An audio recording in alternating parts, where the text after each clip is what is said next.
Plays by Mahmoud, and today's our guest is Angel Lipo, and he's known as the Confident CEO, and he plays multiple roles in his life. To name a few, he is an influencer, LinkedIn strategist, and international TV host. These are just a few titles of his, and today I feel honored to interview him.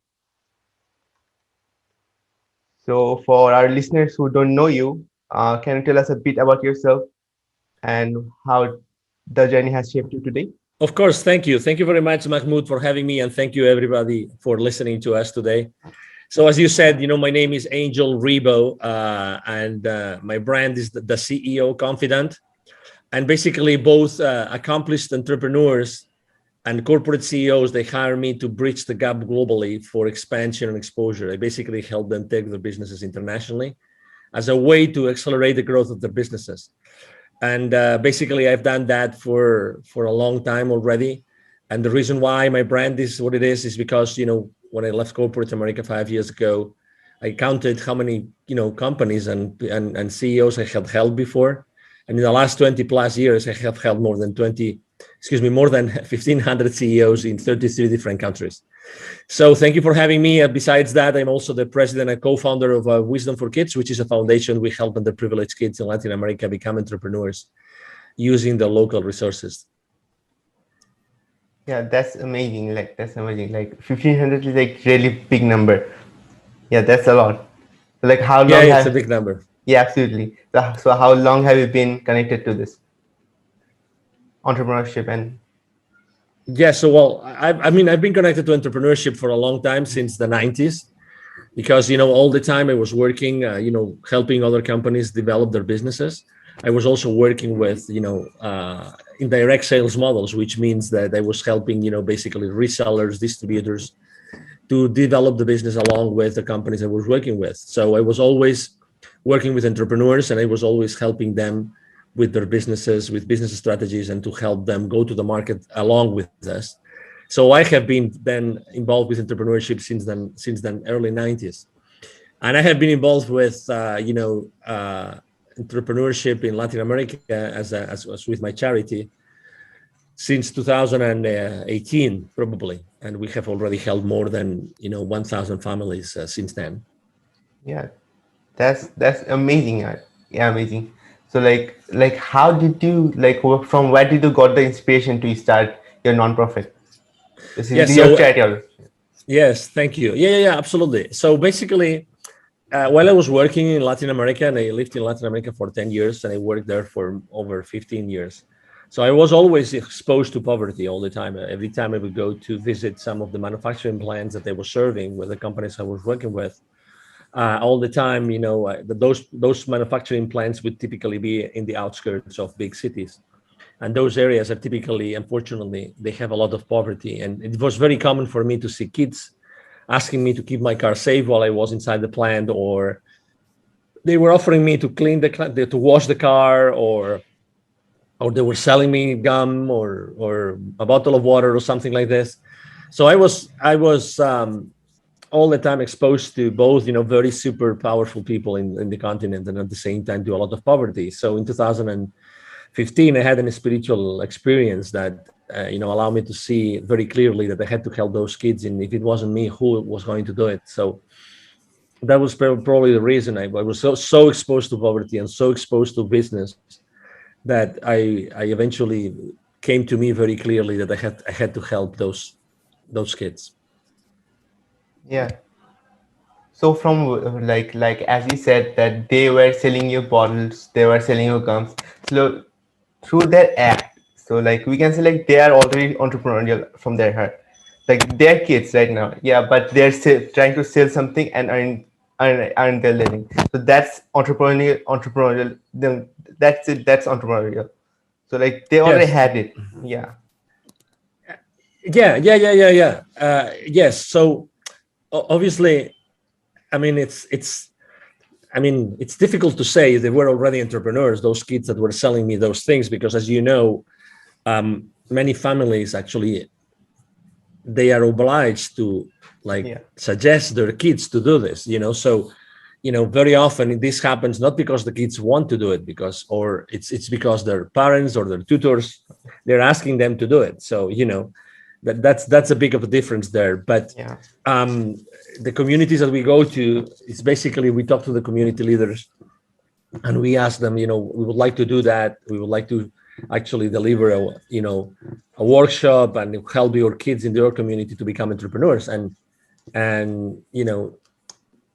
it's not that common that those kids are already entrepreneurs. Sometimes they are, but it's not that common.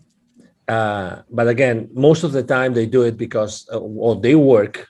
They work because they have to do it. So let me tell you an example. We go, for instance, to an indigenous community in Mexico, and it's a large area. In total, there are like 180 plus small sub communities there, and many kids work, and they work because the parents are working on in coffee plantations and other sorts of places.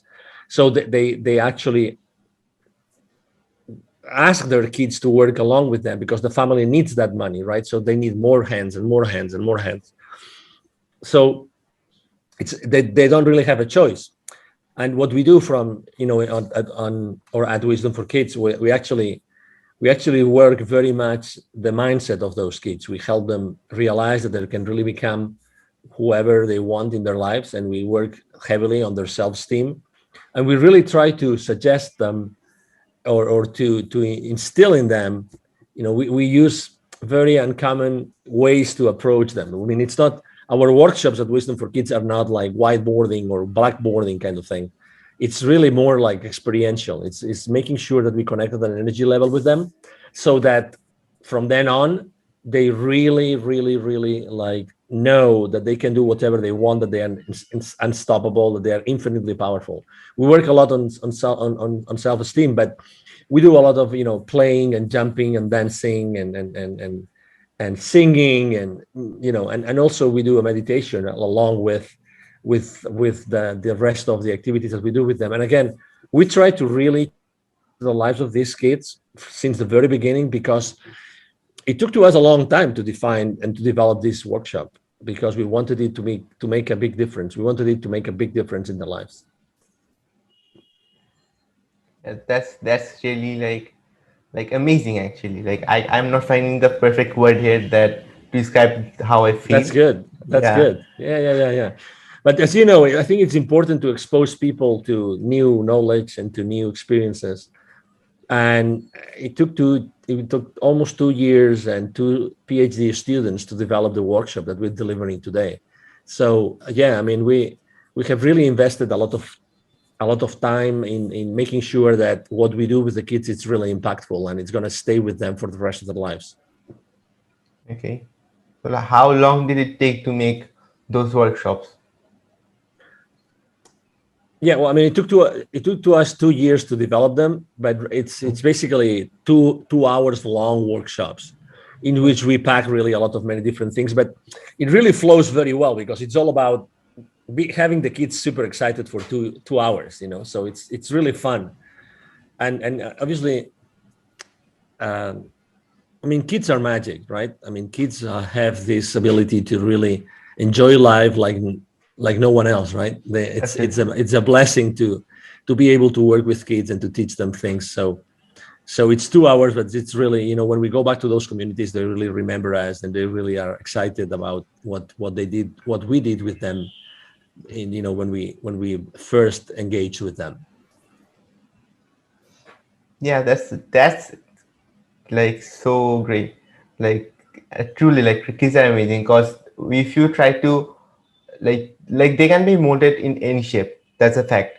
So like if you just give them proper knowledge about something and make them interested in a topic, they're gonna go that way. Like that's the truth. And that's so like building their foundations from like that early age like is what the future needs basically. So like they are the future. Yeah, That's the truth.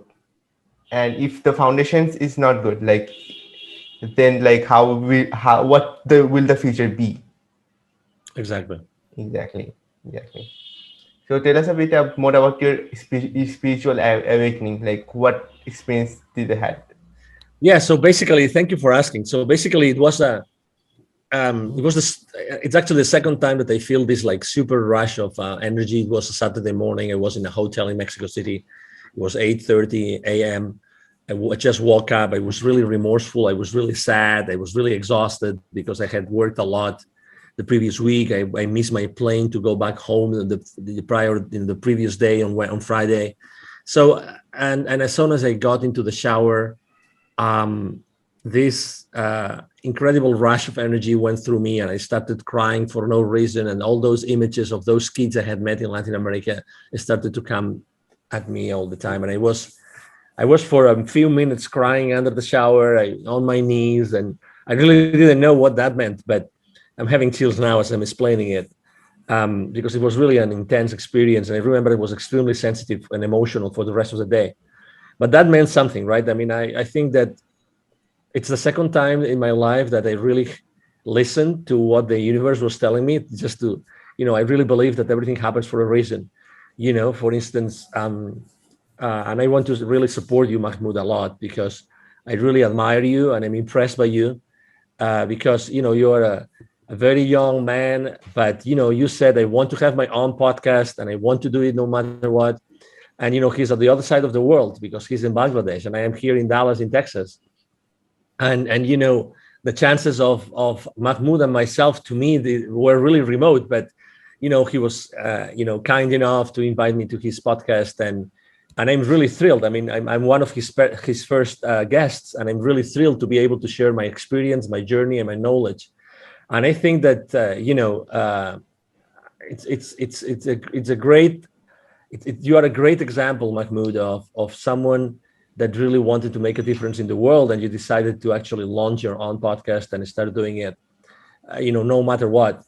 So this is exactly the spirit that I'm trying to instill the kids that I'm helping in Latin America, and this is exactly, I have been allowed to teach hundreds of salespeople in my life, literally from many different countries, and I have to say that all of them remember me, right? And I very often they reach out to me and they share things and experiences with me, and that's one of the legacies, right?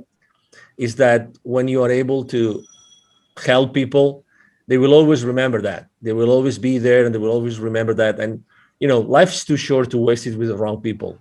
And let's make the most of the time that we are together, and let's make the most to help your audience, because at the end of the day, I'm sure that you, Mahmoud, you're doing this to help your audience. You want to inspire people with content, with good content, with valuable content, and with also nice stories that are going to inspire other people to do things and to take action. And I tell you, everybody who's listening to us today, it only takes your will. It only takes your will to take action. My favorite business mantra, is taking perfect action now. Anybody can take any action, and you don't know what's that's going to take it, right? And everything happens for a reason. For some reason today I had to be on this podcast in Bangladesh, and I'm so blessed to be here because I'm able to answer Mahmoud questions, and I'm able to help his audience and to skyrocket his podcast. And I'm going to support you, Mahmoud, as much as I can on my social media whenever the episode is uploaded and is published and everything. So this is what life is about, and I really want to commend you for doing what you do every single day, Mahmoud. Yeah, thanks a lot. Basically, I'm very flattered to hear that. Like, yeah, yeah, like every single word that you said was extremely like absolutely true. It actually is only will, like the first and the only thing. Not the only thing, but like the most important, like the core thing that takes is the will and the ability to take action with it. Yeah, so like that's the main thing. That's if you're not discouraged. So if uh, as everyone else, so most people are discouraged before starting anything else. But if we Mhm. have enough willing power, then we will get through it. Like that's the truth. And but like the kids that you're helping, like for them, it's this is the mental barrier because everyone else is making like thinking that or like forcing them to think that nothing's gonna happen, like nothing's good gonna happen.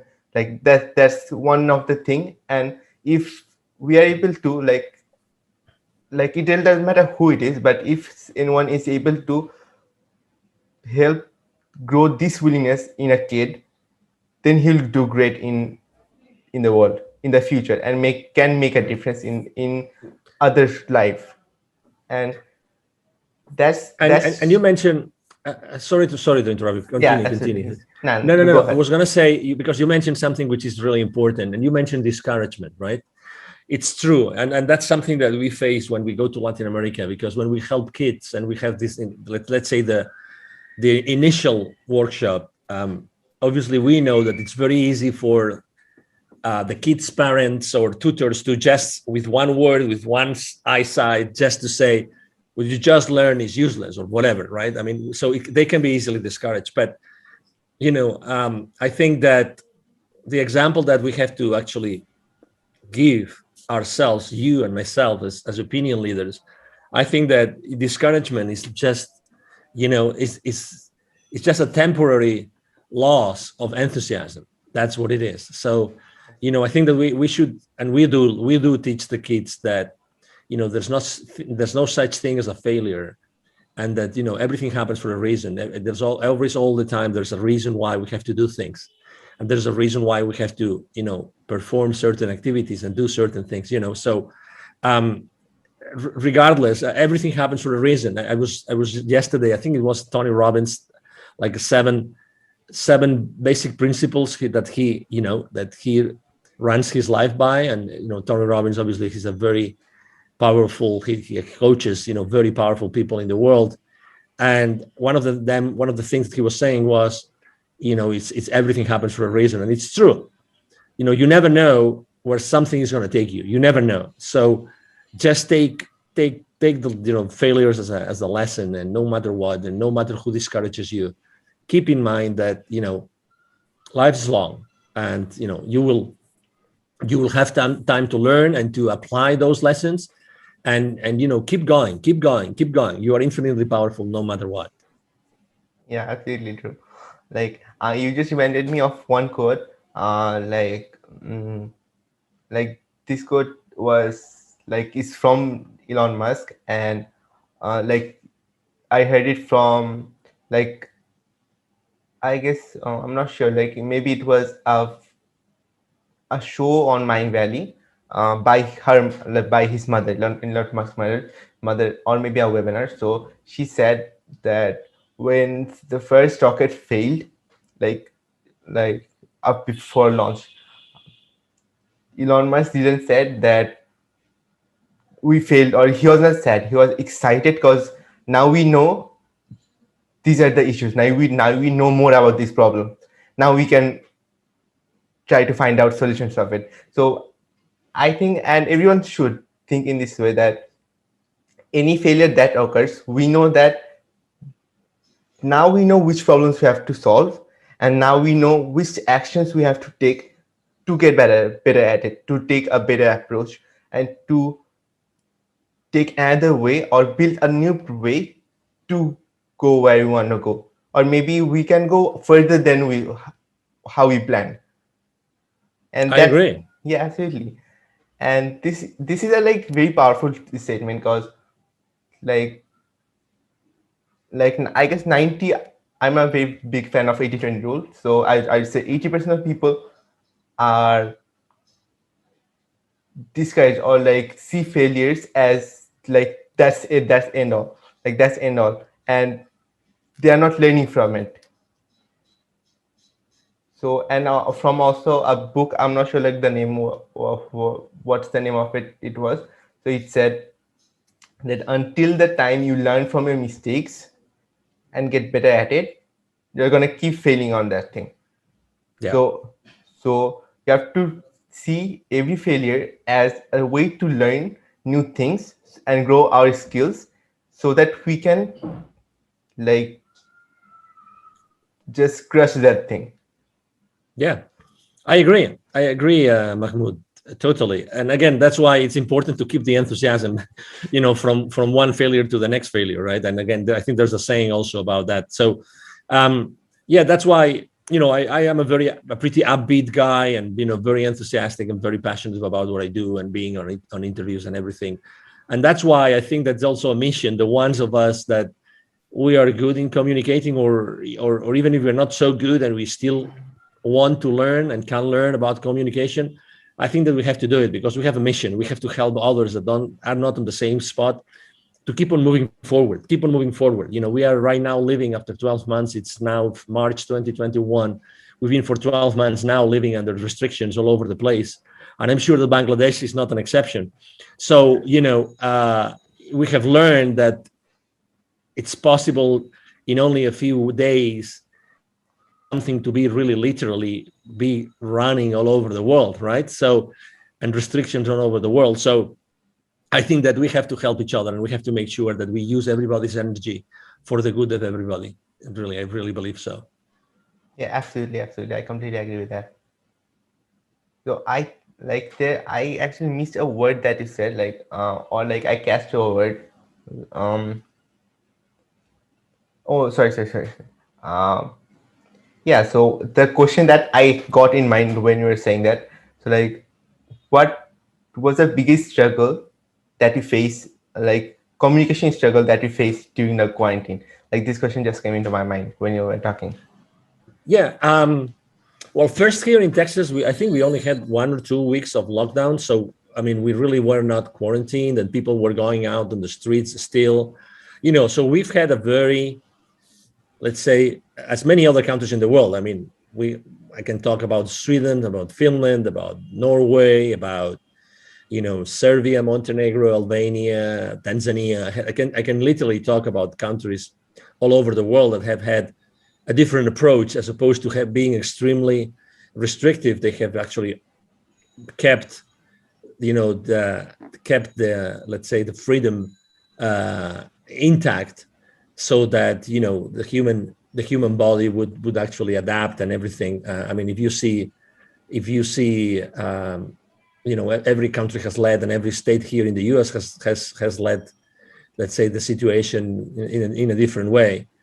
And so I wouldn't say I had communication problems. I would say, obviously, that I'm used to have face-to-face meetings, so I had to stop having face-to-face meetings for a while, but I resumed them.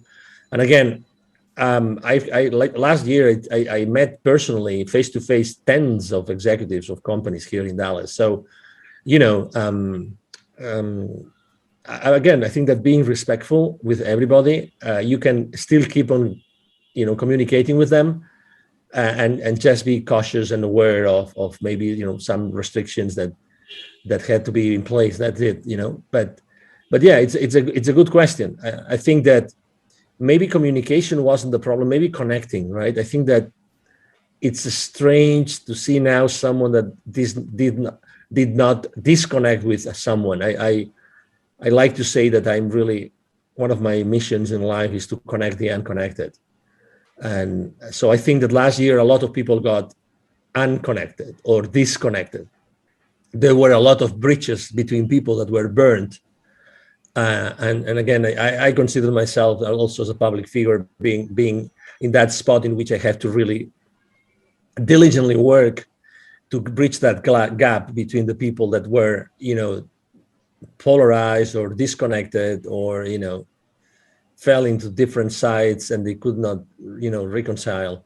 I think that it's important for us to be building those bridges, because, we've always lived in peace and loving and liking, so why allowing those, probably one of the most difficult months in our lives, why allowing them to be, forever, permanently, like, uh, wiping out our connections. And so that's why I think that connection is something that really was damaged last year, and not necessarily with me, again, because I know that I have to be extremely compassionate about everybody, and thoughtful and aware.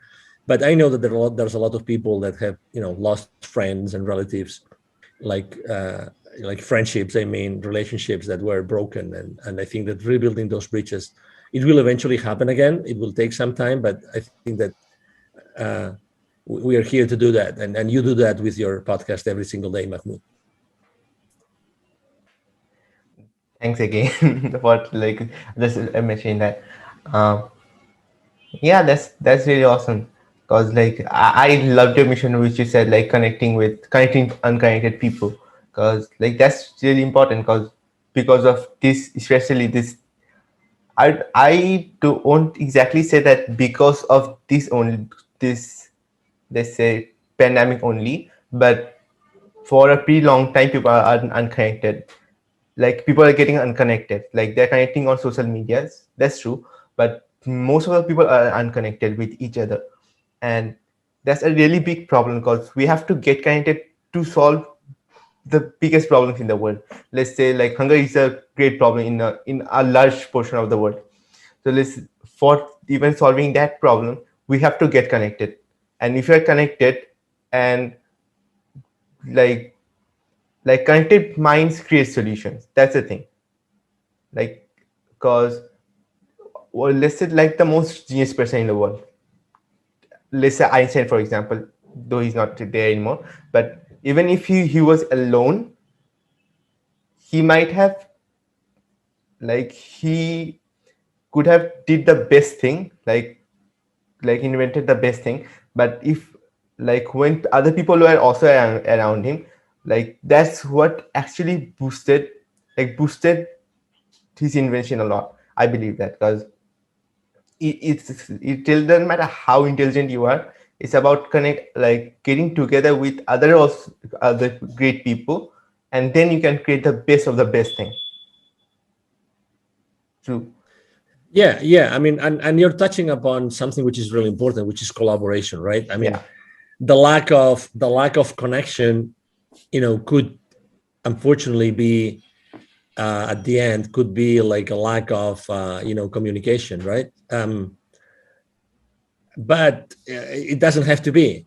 I think that reconnecting means that collaborating as well, and I think that the future of the world is collaboration.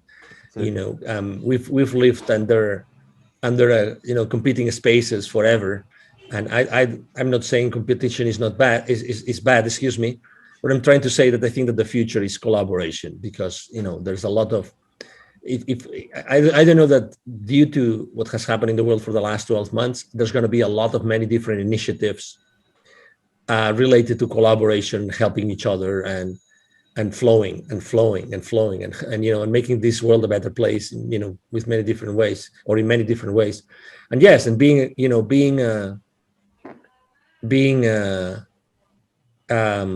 aware of this, I think, is really important today. Today more than ever. Like that's the thing. Yes, absolutely. Yeah. The collaboration is, I completely agree with that, because like without collaboration, like we can make great things happen.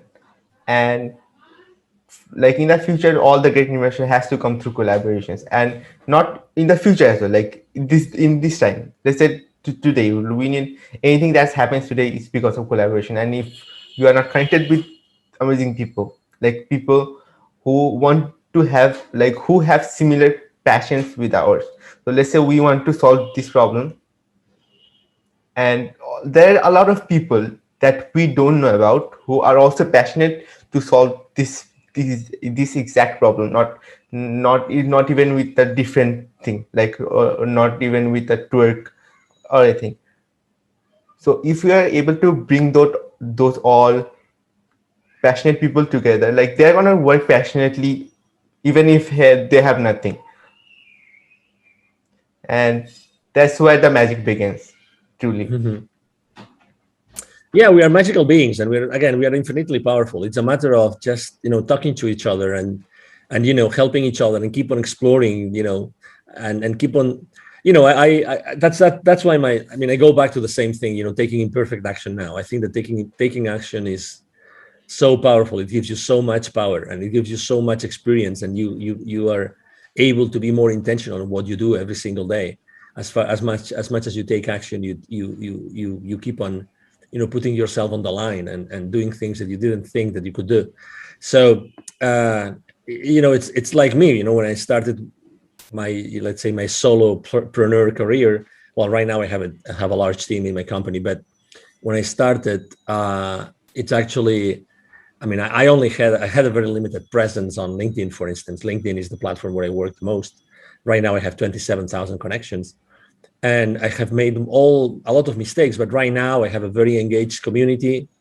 I help them a lot. I give a lot of value away, and this is, it's just part of who I am, and part of making mistakes, and doing a lot of things with many different people.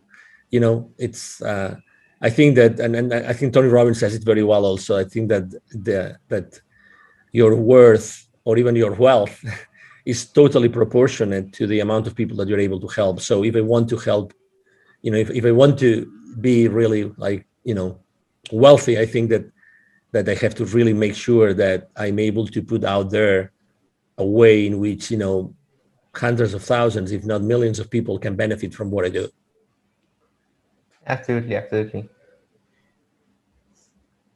So, like I don't know, like talking with you, like all the codes are coming into my mind, like while talking to you, because um, so it's about helping people. Like one thing is, if we want anything in life, I forgot the author of it who said it, but if you want anything in life, like sorry, I said the opposite.